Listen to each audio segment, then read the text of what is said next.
Новиот председател на Германија Франк Валтер Штајнмајер, кој претходно беше министер за надворешни работи и индиректно преку својот специјално назначен представник Јоханес Хајндел, беше инволвиран во разрешувањето на политичката криза во земјава.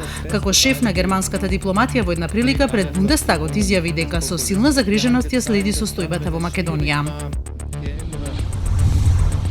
Граѓанската иницијатива Охрид СОС на Facebook страницата објави фотографии на кои се гледа повлечената вода од Охридското езеро и остатоци од гориво. Во овој период нема пловни објекти освен рибарите. Можно е преку канализација да се излева во населбата Охридати, со месеци се забележува мирис на нафта во канализацијата, а надлежните криваат раменици иако граѓаните пријавиле за тоа, велат од Охрид СОС.